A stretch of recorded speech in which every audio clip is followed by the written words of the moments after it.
Media మిత్రులందరికీ నమస్కారాలు.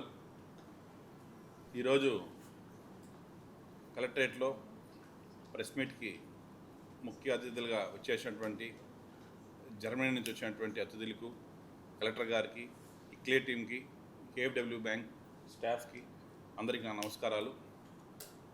చరిత్రలో ఎన్నెన్నో మనం చేయాలనుకుంటాం, కొన్ని మాత్రం చేసి చూపించగలుగుతాం. అది చేసి చూపించే గవర్నమెంట్ ఎన్డీఏ గవర్నమెంట్ అని చూపించేదానికి ఈ ప్రాజెక్ట్ ఒక ఎగ్జాంపుల్ కాకపోతుంది. మన ముఖ్యమంత్రి honourable chief minister Chandrababu Naidu గారి ఆదేశాల మేరకు, యువనాయక్ నారా లోకేష్ గారి ఆదేశాల మేరకు తిరుపతిని సిటీ ఆఫ్ లేక్స్ అండ్ ట్యాంక్స్గా చేయాలనే ఒక ఉద్దేశంతో గత 6 to 8 monthsగా మొత్తం వర్కౌట్ చేస్తున్నాము. ఇది లాస్ట్ ఇయర్ నవంబర్లో స్టార్ట్ అయింది. తర్వాత జనవరిలో సంక్రాంతికి సీఎం గారు వచ్చేప్పుడు సీఎం గారు అనౌన్స్ చేయడం జరిగింది. ఆ రోజు నుంచి కూడా దీన్ని ఎలా చేయాలా, దీనికి ఎలా ఫండ్స్ కావాలా, తిరుపతిలో ఉన్నటువంటి ప్రజలు కాకుండా, తిరుపతిలో సెటిలర్స్ కాకుండా, తిరుపతికి వచ్చే యాత్రికులందరూ కూడా సుమారుగా మనకు తిరుపతిలో ఉన్నటువంటి 2 లక్షలు 3 లక్షల మంది ఓటర్స్ కావచ్చు, సెటిలర్స్ ఒక 2 లక్షలు కావచ్చు, న్యూ ఫుట్ఫాల్ ఎవ్రీడే మనకు 1 నుంచి 1,50,000 మంది కొత్త న్యూ ఫుట్ఫాల్ తిరుపతికి వస్తున్నారు. వీళ్ళకి డ్రింకింగ్ వాటర్ కావచ్చు, లేదంటే ఫ్లడ్ మేనేజ్ వచ్చినప్పుడు తిరుపతి ఇబ్బంది పడుకుంటాడని చెప్పేసి అన్నీ మొత్తం ఉన్నటువంటి ఇక్కడ చెరువులన్నింటిని కూడా అనుసంధానం చేసి దానికి ఒక లేక్కి కూడా మనం ఛానల్స్ ఏవైతే ఉన్నాయో అవన్నీ కూడా ఐడెంటిఫై చేయడం జరిగింది. ఇందులో భాగంగా ఫస్ట్ కొన్ని మాత్రం సెలెక్ట్ చేశాము. కానీ ఇప్పుడు మనం చూసినట్టయితే రేపు గ్రేటర్ తిరుపతి అయినా కూడా మళ్ళీ ఫర్దర్గా రీవర్క్ చేసే పని లేకుండా ఒకటేసారిగా మనం దూరదృష్టితో ఫస్ట్ మనం ఒక 12 చెరువులు అనుకున్నాం, మళ్ళీ 20 అనుకున్నాం, లాస్ట్ ఫైనల్గా 34 చెరువుల్ని అనుసరణ చేసే విధంగా చర్య తీసుకోవడం జరిగింది. దీనికి సుమారుగా మన బడ్జెట్ ఆల్రెడీ ఇప్పుడు డిపిఆర్ చేసాం, మాస్ ప్లాన్స్ కూడా ఆల్రెడీ చేస్తున్నాము. దీనికి కూడా హై అండ్ ఇక్లీ సపోర్ట్తో కూడా చేస్తున్నాము. ఇక్లీ అనేది వచ్చేసి మీకు వరల్డ్ క్లైమేట్ ఫండ్ మీద పనిచేస్తారు వాళ్ళు. ఎందుకంటే మనకు ఎంత మనం చెరువుల్లో వాటర్ తీసుకురావటం ఒకటి, ఆ ఒక చెరువుకి మనం లింక్స్ ఇవ్వటం ఒకటి, ఇదంతా ఒక పార్ట్ అయితే ముఖ్యంగా డ్రైన్స్ ఏవైతే ఉన్నాయో ఇంటి బయట మనకు ఉండేటువంటి డ్రైనేజ్ అన్నీ కూడా వాళ్ళు ఛానల్స్లో కలిపేస్తున్నారు. అలా కాకుండా ఆ వాటర్ని అంతా కూడా డ్రైనేజ్ వాటర్ అంతా కూడా సపరేట్ స్ట్రీవేజ్ తీసుకెళ్ళేసి ఎక్కడెక్కడ మెయిన్ చోటంతా కూడా ఈ చెరువుల్లో పోయి ఆ వాటర్ కలవకుండా క్వాలిటీ ఆఫ్ వాటర్ని, ప్యూరిటీ ఆఫ్ వాటర్ని బాగా పెంచే విధంగా వీటికి ఎస్టీపీస్ కూడా డిజైన్ చేయడం జరిగింది. దీనికి సుమారుగా మనకు 750 నుంచి 800 కోట్ల బడ్జెట్ మనకు అవే దానికోసం ఉంటే, దానికి వెంటనే మనం కేఎఫ్డబ్ల్యూ బ్యాంక్ ఫ్రమ్ జర్మనీ వాళ్ళు ఇంత ఫండ్ మనకి ఇచ్చేదానికి టుడాకి గవర్నమెంట్కి మన ఆంధ్రప్రదేశ్ ఇచ్చేదానికి కూడా వాళ్ళు సంతోషంగా ముఖ్యంగా ఇక్కడ రావటం చాలా హ్యాపీగా ఉండదు. సో దీనికి కావాల్సినటువంటి ఈరోజు 2 రోజులు కూడా మొత్తం వాళ్ళని తీసుకెళ్ళి ఫీల్డ్ విజిట్స్ అన్నీ కూడా మనం ఎక్కడైతే డైవర్షన్ ఆఫ్ ఛానల్స్ మనం స్వర్ణముఖి నుంచి అనుకున్నాము. ఎందుకంటే మన కొండ నుంచి వచ్చే వాటర్ కావచ్చు, మామూలుగా ఇక్కడ మన తిరుపతిలో ఇట్లా నార్త్ కానీ, ఇట్లా సౌత్ వాటర్ కానీ, ఇట్లా వెస్టర్న్ సైడ్ వాటర్ కానీ 3 వాటర్స్ కూడా మనం స్టోరేజ్ చేసి ఇది మనకు వేస్ట్ కాకుండా ఎక్కడ వాటర్ ఇవి మొత్తం 5 జోన్స్గా మనం డివైడ్ చేయడం జరిగింది. Zone 1, zone 2, zone 3, zone 4, zone 5గా. ఎందుకంటే మనకు ఒక్కొక్క ఏరియా నుంచి ఒక్కొక్క వాటర్ స్పిట్టేసి వస్తుంది కాబట్టి అందులో భాగంగా ఇవన్నీ కూడా ఫేస్ వైజ్ బ్యానర్లో ఫస్ట్ సెకండ్ స్టేజ్ లెవెల్లో మనం చేసాము. దీన్ని కూడా మన బడ్జెట్ కూడా మన అంబ్రెల్లా లెవెల్లో తీసుకునేసి ఒకేసారి శాంక్షన్ తీసుకొని మనకు ఎంత అవసరం అంత అవసరం ప్రకారం బడ్జెట్ ఏ విధంగా ప్లాన్ చేసాము. ముఖ్యంగా దాంట్లో మన ఫస్ట్ స్టేజ్ 1లో మనకు టాప్ ప్రయారిటీ కిందన మనకు రెవెన్యూ కూడా కావాలి కాబట్టి రీబ్యాక్ కూడా మళ్ళీ వాళ్ళకి చేయాలి కాబట్టి అది కూడా మనం దృష్టిలో పెట్టుకునేసి వెస్ట్ సైడ్ ఉండే చెరువులు ఏవైతే ఉన్నాయో పేరూరు చెరువు నుంచి అవిలాల చెరువుకు వచ్చేదానికి కూడా ఆల్రెడీ మనం టుడా నుంచి ఒక 5.6 కిలోమీటర్ ఆఫ్ ఛానల్కి మనం 7 crores దాకా కూడా మన ఛానల్ కూడా డబ్బులు టెండర్ కూడా పిలవడం జరిగింది. అదేవిధంగా బండ్కి కూడా మనం 23 crores ఆఫ్ అమౌంట్ని కూడా మనం టెండర్ పిలవడం జరిగింది. అది కూడా 2.7 km రేడియస్ ఆఫ్ చెరువు అవిలాల. సో దాంట్లో మనం ఆల్రెడీ మీకు చెప్పాను, టూరిజం డెవలప్ చేయాలా, టూరిజం డెవలప్ చేస్తే మనకి ఇన్కమ్ జనరేట్ అవుతుంది. సో మనం మళ్ళీ రీపేమెంట్ కూడా మనకి ఇంపార్టెంటు, మెయింటెనెన్స్ కూడా ఇంపార్టెంటు. అదేవిధంగా అర్బన్లో ఉన్నటువంటి అన్ని చెరువులను కూడా చెరువులకు వాటర్ తాగటం ఒకటి, అదేవిధంగా దాన్ని బ్యూటిఫికేషన్ చేయటం ఒకటి, దాన్ని మెయింటైన్ చేయటం ఒకటి. ఎందుకంటే తిరుపతిలో అందరూ కూడా ఉదయం కావచ్చు, సాయంత్రం కావచ్చు, ప్రశాంతంగా వాళ్ళు ఫ్యామిలీస్ అక్కడ స్పెండ్ చేసే అర్బన్ చెరువుని కూడా మనం డిజైన్ చేస్తున్నాము. నెక్స్ట్ టూరిజం స్పాట్గా మనం అనాసంపల్లి చెరువుని కూడా మనం తీసుకోవడం జరిగింది. ఎందుకంటే అనాసంపల్లి చెరువు ఆల్రెడీ మనం సెట్టిపల్లిలో సుమారుగా మనం 2,300 కుటుంబాలకు మనం సైట్లు ఇవ్వడం జరిగింది. టుడా వెంచర్ ద్వారా ఇంకొక 1000 కుటుంబాలు వస్తాయి. ఇది కాకుండా గత 5 సంవత్సరాలు 10 సంవత్సరాల ముందుగా చుట్టుపక్కల లేఅవుట్స్ అన్ని చేసుకుంటే దాంట్లో ఒక 5,000 నుంచి 8,000 ఫ్లాట్లు కూడా ఫ్లాట్స్ అంతా ఉన్నాయి. సో కాబట్టి ఒక 15,000 మంది న్యూ సిటీగా అక్కడ రాబోతుంది. కాబట్టి అనాసంబ చెరువు కూడా టూరిజం హబ్గా చేస్తే బాగుంటుంది. అందులో భాగంగానే మనం ఆల్రెడీ టుడా నుంచి కూడా మాస్క్ ప్లాంట్స్ అన్ని కూడా మనం ఆల్రెడీ ఆర్డిఫై చేసాము. ఇప్పుడు డిపిఆర్ కూడా రెడీ అవుతున్నది. ఇన్ కపుల్ ఆఫ్ డేస్లో ఈ మంత్ ఎండ్ లోపల టెండర్ కూడా పిలవడం జరుగుతుంది. 80 ఫీట్ 100 ఫీట్ 60 ఫీట్ రోడ్స్ అన్నీ కూడా మనకు రాబోతున్నాయి. అదేవిధంగా మనకు మంగళూరు రోడ్ నుంచి రేవంత్ రోడ్ నుంచి మన ఎయిర్పోర్ట్ రోడ్ కనెక్టింగ్ ఆఫ్ కూడా రోడ్స్ కూడా చేసేసాము. సో ఇవన్నీ దృష్టిలో పెట్టుకొని కమింగ్ 5 ఇయర్స్లో తిరుపతి ఏ విధంగా ఉండబోతుంది, ఎంతమంది న్యూ హౌసెస్ ఆడ వస్తున్నాయి, కమర్షియల్ సేవ్ వస్తున్నాయి, మనం ఆ 90 acres కూడా మంచి టౌన్షిప్ చేయబోతున్నాం. ఇవన్నీ దృష్టిలో పెట్టుకొని గ్రౌండ్ వాటర్ అంతా కూడా బాగా డెవలప్ కావాలని చెప్పి ప్లాన్ చేస్తున్నాం. అదేవిధంగా కపిల్ తీర్థంలో వచ్చే వాటర్ అంతా కూడా మనకి ఏమి యూజ్ చేసుకోకుండా కూడా వేస్ట్ అయిపోతున్నది. ఆ వాటర్ మొత్తం కూడా స్టోరేజ్ చేసేసి ఫారెస్ట్ లోపల ఉండే దాంట్లో ఒక పాండ్లా చేసి ఆ వాటర్ని కూడా మనం గ్రావిటీ వైజ్గా మనం ఒక 30,000 మందికి 40,000 మందికి ఈజీగా మనం ఇవ్వచ్చు. అదేవిధంగా మాలవాడి గుడంలో వాటర్ అంతా కూడా చేసుకొని వచ్చేసి దాంట్లో మన ఇంకుడు గుంతలాగా ఒక 200 ఫీట్స్ ఒక 300 to 400 మీటర్స్ కూడా మనం ప్లాన్ చేయడం జరిగింది. ఇవన్నీ కూడా డిస్కషన్స్ డీప్గా జరిగాయి. సో దీనికనేసి కూడా మనం ఇప్పుడు మళ్ళీ రీమాస్టర్ ప్లాన్ చేసేసి మొత్తం కూడా తిరుపతి జిల్లాలో ఎంత ఫ్లడ్ వచ్చినా కూడా, ఎంత ఎండాకాలం వచ్చినా కూడా మనం చూస్తున్నాము. వర్షాలు వస్తే మనకి ఫ్లడ్ వస్తుంది, ఎండలు వస్తే తగదని నీళ్ళు లేకుండా పోతుంటాయి. ఎటువంటి పరిస్థితుల్లో ఎవరికి ఇబ్బంది రావని చెప్పేసి అని 2 ఫ్లడ్ మేనేజ్మెంట్ కాపాడుకుంటూ సమ్మర్లో డ్రింకింగ్ వాటర్ ఇచ్చే విధంగా కూడా మనం ప్లాన్ డిజైన్ చేయడం జరిగింది. ఇందులో భాగంగానే ఎక్స్పర్ట్స్ అంతా కూడా పిలవడం జరిగింది. వీళ్ళందరూ కూడా 2 రోజులుగా మొత్తం అతను చూశారు. సో ఈరోజు ఫైనల్గా కలెక్టర్ గారితో మొత్తం ఒకసారి ఫైనల్ బ్రీఫ్ చేసుకునేసి అదేవిధంగా మల్లిమూడి డ్యామ్ గురించి కూడా వాటర్ కూడా మనం డ్రింకింగ్ వాటర్ కూడా రీబ్యాక్ చేసుకుని వచ్చేసి మంగళం పంప్ హౌస్ కూడా చేసే విధంగా కూడా డిజైన్ చేయడం జరిగింది. సో ఇవన్నీ కూడా ఆంధ్రప్రదేశ్లో కాదు భారతదేశంలో ఒక కేస్ స్టడీగా ఉండాలా. తిరుపతి అనేది భారతదేశంలో నెంబర్ 1 సిటీగా డెవలప్ కావాలనేదే నా ముఖ్య ఉద్దేశం. కాబట్టి మా ఎన్డీఏ కూటమి సహకారంతో చంద్రబాబు నాయుడు గారి ఆదేశాల మేరకు మేము ఇవన్నీ కూడా చేస్తూ వస్తున్నాము. దీనికి మాకు సహకరించినటువంటి అధికారులకు, కేఎఫ్డబ్ల్యూ టీఎంకి, ఇక్లీ వాళ్ళకి మరియు అందరికీ కూడా మనస్ఫూర్తిగా నేను ధన్యవాదాలు చెప్తున్నాను. My name is Rainer Sönn. I'm from KfW.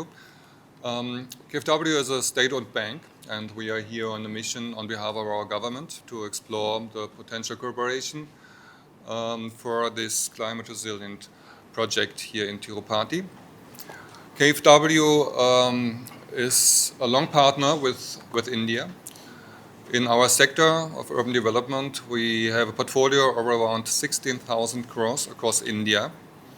So we are also active for 65 years already here in India. So, but this would be then the first project here in Tirupati we are exploring. I want to thank TUDA and also the Collector and District Magistrate for the good organization of the 2 days. We had fruitful discussions, and also we want to thank ICLE for the well-prepared concept note. And yesterday on the site visits, we saw that it's a very good project, which is climate resilient, which perfectly fits in our focus of urban development.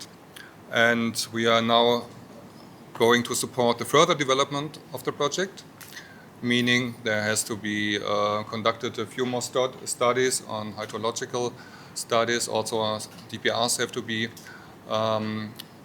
be developed so that at the end we have a good package of concrete measures, and then we will come back in a few months for the appraisal mission, and we then have to decide what will be the volume of the loan. But of course I have to mention, as we are a bank, that the final decision on the loan is subject to approval of the German government, of the Ministry of Development Cooperation, and of course of the Management Board of KfW. Thank you. నమస్కారం. ఈరోజు చాలా గొప్ప ప్రాజెక్ట్ని మనము కేఎఫ్డబ్ల్యూ అనేది ఒక German national bank. మనకి ఎట్లయితే ఇప్పుడు గవర్నమెంట్ బ్యాంక్స్ ఉంటాయో అట్లాగే KFW is a government bank of Germany. So వాళ్ళతోటి తర్వాత ICLEI వీళ్ళు ఒక ఇంటర్నేషనల్ NGO. వీళ్ళందరూ ఏంటంటే మనకి ఏదైతే క్లైమేట్ రెసిలియంట్ ప్రాజెక్ట్స్ అన్నిటిని కూడా వాళ్ళు ఫండ్ చేస్తూ ఉంటారు. ఇప్పటి వరకు కేఎఫ్డబ్ల్యూ బ్యాంక్ భారతదేశంలో సుమారుగా 16,000 కోట్లకు పైగా ప్రాజెక్ట్స్ని ఫండింగ్ చేశారు. గత 50 నుంచి 60 ఏళ్లలో లాస్ట్ 50-60 ఇయర్స్లో. సో వాళ్ళని మనము టైఅప్ చేసుకుంటూ మన తిరుపతి సిటీని ఒక మహానగరంగా అభివృద్ధి చేయాలని ఏదైతే గౌరవ ముఖ్యమంత్రి గారి ఒక విజన్ ఉందో దానికి అనుగుణంగా మనకున్నటువంటి స్ట్రెంగ్త్ ఒక సిటీ ఆఫ్ ట్యాంక్స్ అండ్ లేక్స్గా దీన్ని డెవలప్ చేయాలనే ఉద్దేశంతో ముఖ్యంగా టుడా లీడ్ తీసుకొని గౌరవ చైర్మన్ గారు, అదేవిధంగా మున్సిపల్ కార్పొరేషన్ తిరుపతి, ఇరిగేషన్ వీళ్ళందరూ కూడా గడిచిన 6 to 8 మంత్స్ నుంచి ఒక విస్తృతంగా స్టడీ చేసి 1-2 సార్లు ఢిల్లీ కూడా వెళ్ళొచ్చారు. అదేవిధంగా సౌత్ కొరియా కూడా వెళ్ళి స్టడీ చేసి ఎట్లా దీన్ని ముందుకు తీసుకెళ్తే బాగుంటుందనే ఉద్దేశంతో చేయడం జరిగింది. ఈరోజు మనకి ఇది ఒక మొట్టమొదటి స్టెప్ ఈ ప్రాజెక్ట్లో భాగంగా మనం వేయటం జరిగింది. ముఖ్యంగా 2 days ఫీల్డ్ విజిట్లో ఏదైతే సుమారుగా 34 చెరువులు, గొలుసుకట్టు చెరువులు తిరుపతి పట్టణంలో ఉన్నాయో వాటన్నిటిని కూడా అనుసంధానం చేస్తూ ఒక క్యాస్కేడ్ ట్యాంక్స్గా చేస్తూ వాటిని అభివృద్ధి చేసి బండ్స్ని డెవలప్ చేసి ఒక రిక్రియేషన్ అండ్ కమర్షియల్ స్పేసెస్ కూడా బండ్స్ మీద చెరువులకు ఎటువంటి ఇబ్బంది లేకుండా చేస్తూ ప్రజలందరికీ కూడా ఒక మంచి ఆహ్లాదకరమైనటువంటి వాతావరణం క్రియేట్ చేయడానికి. రెండవది, ఏదైతే మున్సిపల్ కార్పొరేషన్ పరిధిలో ఉన్నటువంటి అన్ని స్టామ్ వాటర్ డ్రైన్స్ని మేనేజ్ చేస్తూ ఒక ప్యూర్ వాటరే చెరువులోకి ఫ్లో అయ్యే విధంగా చర్యలు తీసుకోవటం. అదేవిధంగా మనం చూసుకున్నట్టయితే 2021లో విపరీతమైనటువంటి ఫ్లడ్స్ కూడా మనం చూసాం తిరుపతిలో. మొత్తం సిటీ అంతా కూడా అప్పుడు సుమారుగా ఒక 2 రోజుల పాటు జలమయమైంది. అటువంటిది రాకుండా అన్ని చెరువులన్నింటినీ కూడా అనుసంధానం చేసి అట్నుంచి స్వర్ణముఖిలోకి డైవర్షన్ చేసుకున్నట్టయితే ఎటువంటి ఫ్లడ్స్ కూడా తిరుపతి సిటీని ఇబ్బంది పెట్టే పరిస్థితి ఉండదనే ఉద్దేశంతో ఫ్లడ్ మేనేజ్మెంట్ కూడా ఒక దీని కింద పెట్టుకోవడం జరిగింది. అదేవిధంగా మనం చూసుకున్నట్టయితే Tirupati city one of the fastest growing Tier 2 cities. మనకి ఎక్కువ శాతం మంది ఇప్పుడు తిరుపతి సిటీలో సెటిల్ అవ్వడాన్ని చూస్తున్నారు. సో దాన్ని మైండ్లో పెట్టుకొని ఇప్పుడు గ్రేటర్ తిరుపతి మున్సిపల్ కార్పొరేషన్ని కూడా దృష్టిలో పెట్టుకొని మనము ఎక్స్టెన్సివ్ ప్లాన్స్ వేసాము. దాంట్లో భాగంగానే డ్రింకింగ్ వాటర్ నీడ్స్కి అయితేనేమి, అదేవిధంగా గ్రౌండ్ వాటర్ లెవెల్స్ కూడా పెంచడానికి, అదేవిధంగా ట్యాంక్స్ అన్నిటిని అనుసంధానం చేసి ఒక మంచి రిక్రియేషన్ స్పేసెస్గా చేస్తే ఒక మంచి బ్యూటిఫుల్ సిటీగా తయారవుతున్న ఉద్దేశంతో ఈ ప్రాజెక్ట్ని మనం టేకప్ చేస్తున్నాము. దీంట్లో ముఖ్యంగా చూసుకున్నట్టయితే సుమారుగా ప్రిలిమినరీ డిస్కషన్ తర్వాత ఒక 3 phases లో 750 కోట్లు పెట్టి 750 నుంచి 800 కోట్లు పెట్టి లోన్ మనము తీసుకోవడం జరుగుతుంది KFW బ్యాంక్ నుంచి. అదేవిధంగా ICLEI will be the partner with us. దీన్ని ఎట్లా రీపే చేయాలనేది కూడా ఇప్పుడే మనము ఆలోచించి ఏదైతే టుడాకి ఆల్రెడీ డిమానిటైజేషన్ చేస్తుందో అసెట్స్ నుంచి, అదేవిధంగా మనకి ఏదైతే ఈ ట్యాంక్స్ అన్నిటినీ కూడా అభివృద్ధి చేసిన తర్వాత మనకు వచ్చేటువంటి రెవెన్యూస్, కమర్షియల్ రెవెన్యూస్ అయితేనేమి, రిక్రియేషన్ నుంచి వచ్చే రెవెన్యూస్ ద్వారా కూడా మనం రీపే చేయడానికి కూడా ముందుగానే ప్లాన్ చేసుకున్నాం. ఇట్లా బ్రాడ్గా తిరుపతి సిటీలో డ్రింకింగ్ వాటర్ అవసరాలకి, గ్రౌండ్ వాటర్ రీఛార్జ్ పెంచడానికి, అదేవిధంగా ట్యాంక్స్ అన్ని అనుసంధానం చేసే ఒక గొప్ప ప్రాజెక్ట్ని మనము టేకప్ చేస్తున్నాము. దీన్ని అతి త్వరలోనే నెక్స్ట్ 4-5 monthsలో కూడా, ఎందుకంటే ఇది ఎక్స్టర్నల్ ఎయిడ్ అంటే బయట నుంచి మనము లోన్ తీసుకుంటాం కాబట్టి ఖచ్చితంగా కేంద్ర ప్రభుత్వం అప్రూవల్తో మనం ఇది చేయవలసి ఉంటుంది. ఇట్లా చాలా ప్రాజెక్ట్స్ చేస్తూ ఉంటారు. వీటిని కూడా అతి త్వరలోనే అప్రూవల్స్ అన్ని డిపిఆర్ కూడా స్టార్ట్ చేసాం. డిపిఆర్ ప్రిపేర్ చేసి department of economic affairs, government of India వాళ్ళ అప్రూవల్ తీసుకున్న వెంటనే వాళ్ళు లోన్ శాంక్షన్ చేయడం జరుగుతుంది. మొదటి విడతలో 2 phases ఏదైతే మనము ఇప్పుడు వెస్టర్న్ ట్యాంక్స్ అన్నీ కూడా వాటి కిందకి తీసుకొచ్చి 550 కోట్లతోటి అవి అనుసంధానం, అదేవిధంగా waste water management in Tirupati, storm water management and flood mitigation అంటాం. వీటన్నిటిని కూడా మొదటి ఫేజ్లో 550 కోట్లతో చేయడం జరుగుతుంది. ఇది ఒక నెక్స్ట్ 4 yearsలో కంప్లీట్ చేసుకునేలాగా ప్రణాళికలు మనం పెట్టుకోవడం జరిగింది. అదేవిధంగా మనం చూసుకున్నట్టయితే ఏదైతే టూరిజం ఫుట్ఫాల్ ఉందో, మనం ఇప్పుడు చూసుకుంటే యావరేజ్గా 18 hours మాత్రమే మనకి తిరుపతిలో ఉంటారు.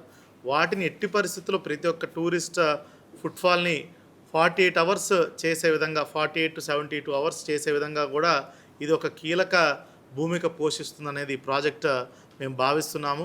తద్వారా వచ్చిన భక్తులందరికీ కూడా వాళ్ళకి దర్శనం అనుగుణంగా వాళ్ళు తిరుపతిలోనే ఎక్కువ టైం స్పెండ్ చేసే విధంగా, ఆహ్లాదకరంగా స్పెండ్ చేసే విధంగా కూడా చర్యలు తీసుకోవడానికి కూడా ఈ ప్రాజెక్ట్ చాలా దోహదపడుతుంది అనేది కూడా మీడియా మిత్రుల ద్వారా తెలియజేస్తున్నాము. ఈ ప్రాజెక్ట్ని లాస్ట్ 6 months నిజంగా చెప్పాలంటే చైర్మన్ గారు చాలా పర్సనల్ ఇంట్రెస్ట్తో ఒక మంచి విజన్తో ఆలోచించి దీన్ని ముందుకు తీసుకెళ్తున్నారు. ఎప్పటికప్పుడు గౌరవ ముఖ్యమంత్రి గారు కూడా మనకి ఈ ట్యాంక్స్ అన్నిటిని ఎట్లా అనుసంధానం చేస్తున్నారు, మన ప్లాన్ ఏంటనేది మమ్మల్ని అడగడం జరిగింది. దానికోసం మనం ఇదంతా టైఅప్ చేసుకొని ఇప్పుడు ఒక బృహత్తర ఈ ప్లాన్ని ముందుకు తీసుకెళ్తున్నాము. దీనికోసం సహకరిస్తున్నటువంటి especially KFW team mister Rainer and also the ICLEI team led by mister Kumar, వీళ్ళకి ప్రత్యేకంగా ధన్యవాదాలు తెలుపుతున్నాను. అతి త్వరలోనే దీన్ని మనం ఇంప్లిమెంట్ చేసే విధంగా కూడా చర్యలు తీసుకొని ముందుకెళ్తూ తిరుపతి సిటీని ఒక మహానగరంగా, ఒక సుందరమైనటువంటి నగరంగా, ఒక సిటీ ఆఫ్ ట్యాంక్స్గా డెవలప్ చేయాలనేదే మా యొక్క ముఖ్య ఉద్దేశం. Thank you.